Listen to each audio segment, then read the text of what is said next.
caras criaram imposto de importação de até 25%, para 1.200 itens. Eu não tô nem acreditando que eu tô lendo isso em voz alta, né? Mas é assim, eletrônicos mais caros. Aumento do imposto de importação para eletrônicos. Tem algumas notícias que elas são tão surreais que você ouve assim a primeira vez e fala, não pode ser que eles meteram essa. Mas ontem, enquanto eu estava aqui durante muitas horas, né, vocês viram, obviamente, que houve aí o anúncio que teria um aumento nos impostos em trocentos produtos eletrônicos e que ia impactar a nossa indústria, o que a gente faz aqui muito. Galera, de arrancar cabelo, né, cara? Eu não posso ter mais eletrônico, meu, tá complicado a situação. Sério, galera, quantos impostos a mais você aguenta pagar? É imposto, imposto, imposto. Quanto mais? Tá tranquilo pra você? Enquanto Eu só não dá pra viver dignamente. um pouquinho só. Tava muito ruim. O povo se revolta. Foi mal. Aí o imposto de importação, eles sempre argumentam de que é pra proteger a indústria interna, né?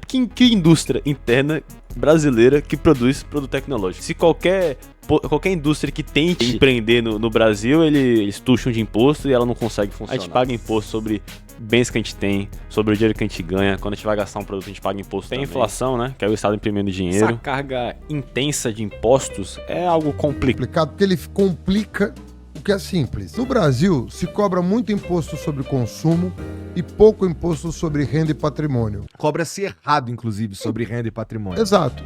Então você cobra muito sobre consumo e pouco sobre renda e patrimônio. Resultado, o pobre paga proporcionalmente mais imposto que o rico.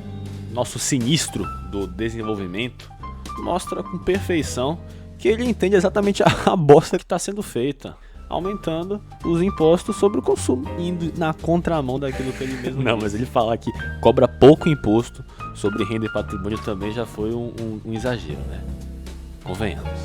Mas tudo isso daí não teria problema se o Estado realmente aplicasse o dinheiro que ele toma, né? Como em alguns países da Europa, que tem muito imposto, mas o Estado entrega de volta pra você. Você acha que você paga imposto demais? Você acha que o dinheiro dos impostos está sendo bem investido? Afinal de contas, não tem problema pagar muito imposto se os serviços do Estado forem de excelente qualidade, não é? A carga tributária do Brasil é a relação entre o total de impostos arrecadados pelo governo e o produto interno bruto do país. Ela indica quanto de riqueza nacional é destinado ao pagamento de tributos. Segundo o Tesouro Nacional, a carga tributária brasileira de 2021 foi de 33,9% do PIB, maior valor já registrado no Brasil. De acordo com o Instituto Brasileiro de Planejamento e Tributação, o Brasil ficou na 14ª posição no ranking das maiores cargas tributárias do mundo em 2019. No entanto, o Brasil ficou na posição 150 no ranking do retorno dos impostos para a sociedade em termos de bem-estar social. Ou seja, os brasileiros pagam muitos impostos, mas recebem pouco em troca em termos de saúde, educação, segurança e infraestrutura. Isso gera insatisfação e desconfiança na população sobre a eficiência e a transparência dos usos dos recursos públicos pelo governo. Deixa o like e se inscreve para que essa informação chegue para mais pessoas. Perfeito, seguindo a deixa do meu eu do passado. Deixem o like se vocês estiverem gostando do vídeo, das ideias que estou apresentando aqui.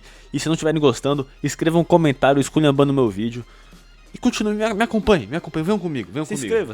Continuando aqui nessa jornada. Mano, esses dias eu tava vendo um vídeo no Instagram e eu vi que o IPVA de um Onix tá tipo 5 mil reais. Outra coisa que irrita, pô, porque de certa forma obriga o brasileiro a ter uma frota de carros antiga pra poder pagar menos IPVA. Não. Aí eles perceberam isso, falaram, pô, a frota de carros tá muito antiga, então tem muito carro velho circulando.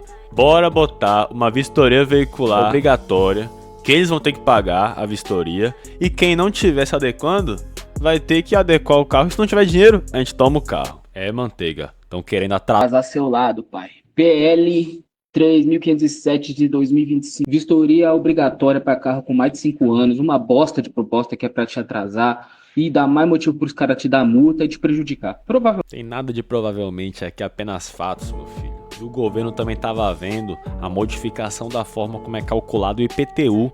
Então não é só o IPVA que vai estar gigantesco. É o IPVA também, falei errado. Esse carnê aí com mais de 1000% de aumento, né? Pagava R$758 e veio aí praticamente R$6.000. Seu João, como que você recebeu o carnê, né? Qual que foi a reação do senhor quando viu esse aumento tão grande aí no IPTU do senhor? Pra gente foi uma pancada. Eu comecei a passar mal. Ou a gente come ou a gente paga o imposto. E vamos comer e deixar o imposto, fazer o quê? Esquece tudo que você sabia sobre IPTU. Mudou a forma como esse imposto é calculado. Antes, o IPTU era baseado no valor venal. Aquela tabelinha antiga da prefeitura, defasada, subestimada. No sistema aparecia lá, valor venal, 70 mil. Só que agora o cálculo passa a usar o valor de referência, ou seja, o valor real de mercado. Agora a prefeitura considera que o seu imóvel vale 600 mil. E aqui está a jogada mais perversa do sistema contra você. A porcentagem do imposto não mudou. A alíquota continua 1%. É por isso que eles dizem, não houve aumento. Ah, Léo, mas é só os outros que falam no seu vídeo aqui? Irmão, eu sou apenas a argamassa aqui, ó, conectando um vídeo com outro, explicando as ideias e como elas se relacionam. Pegou essa visão? É um canal de ideias aqui, um canal de ideias. Eu nem me apresentei, você percebeu, e nem vou. Continue me acompanhando nessa jornada aqui, continue. Venham comigo, venham comigo. Agora olha isso daqui, ó.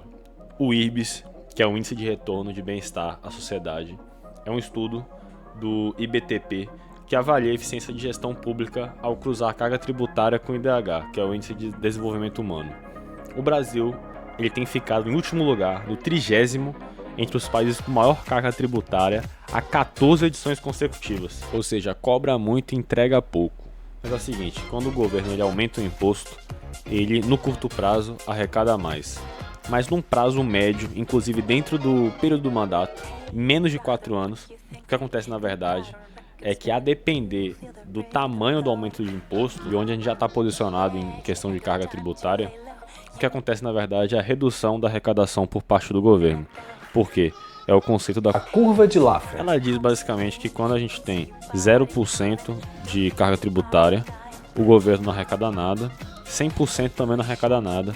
Porque 0%, obviamente, não vai estar cobrando nada, não pega nada. Se ele também pega tudo, ninguém vai querer produzir, então não vai ter nada. Então tem um ponto ótimo ali entre 0% e 100%. Um gráfico em formato de U invertido que mostra como a arrecadação se comporta em função da alíquota de imposto. E a eterna discussão em torno da curva de Laffer é saber de que lado nós estamos na curva. Será que se o governo aumentar os impostos, a arrecadação vai crescer? Ou será que a carga tributária no Brasil já é tão grande que uma diminuição dos impostos levaria a um aumento da arrecadação? E aí todo mundo sairia ganhando? No Brasil, a carga tributária é de 32,2%, mais ou menos. E acredita-se que o Brasil já passou muito desse ponto ótimo da curva de Laffer. Vou dar um exemplo. Os Correios, meu amigo. Só para você entender melhor o tamanho do problema, em 2020, em plena pandemia, os Correios tiveram um lucro de 1,53 bilhão de reais. No ano seguinte, 2021, o Correio teve o maior lucro da história, foi 3,7 bilhões de reais. Aí, a partir de 2022, a coisa começou a desandar e os Correios só tiveram prejuízo. Então, em 22, foi de 800 milhões o prejuízo, em 23 foi de 600 milhões o prejuízo, em 24, 2,6 bilhões de prejuízo. E agora, só no primeiro semestre de 25, ou seja, questão da metade do ano, os Correios registraram um prejuízo, meu Deus, de 4,37 bilhões de reais. É o maior de todos os tempos. Quando o governo ele aumenta o imposto em algum setor da economia, ele não só está desincentivando as empresas daquele setor, ele também desincentiva as pessoas a comprarem algo daquele setor. Foi justamente o que a taxa das blusinhas fez. Só explicando melhor esse caso dos Correios aí, eles também não perceberam isso e aumentaram os gastos com folha de funcionário, por exemplo. Aumentaram as contratações.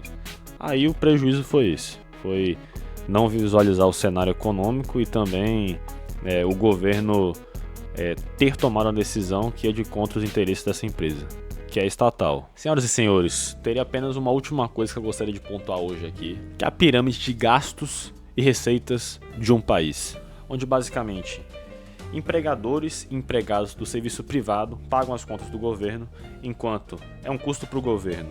Funcionários públicos, aposentados, aqueles que não conseguem trabalhar por algum motivo, aposentados, aqueles que dependem de auxílio. Hoje, no Brasil, existem muito mais pessoas que custam para o governo do que aquelas que pagam as contas. A impressão que fica é que os que se esforçam são punidos. Toda hora aumentando impostos e dificultando das mais diversas formas a vida do brasileiro, mochileiro, afegão médio. Em alguns casos a pessoa fica de saco cheio e realmente sai do Brasil. Nisso há algum tempo, mas nos últimos meses o Brasil piorou e piorou muito rápido. Quando olhamos essa pirâmide, não precisa ser nenhum gênio para ver que o Brasil não vai dar certo, porque a base da pirâmide, ou seja, a maior parte da população, mais de 48 milhões, são sustentadas por auxílio, enquanto a minoria que está lá no topo da pirâmide, 2%, que são os empregadores, sustentam todo o resto. Nesse número também podemos somar os 18% da pirâmide, que são os da carteira carteira assinada que estão contribuindo e pagando impostos. E isso é um problema absurdo, porque os que são produtivos, eles são punidos, enquanto os improdutivos são beneficiados. E assim não precisa ser economista, nem fazer contas complexas para ver que isso não vai dar certo no médio e longo prazo. Todos os créditos dos vídeos que eu utilizei nesse vídeo na descrição. Muito mais coisa para ser dita, mas já falei demais por hoje. Já, meu irmão.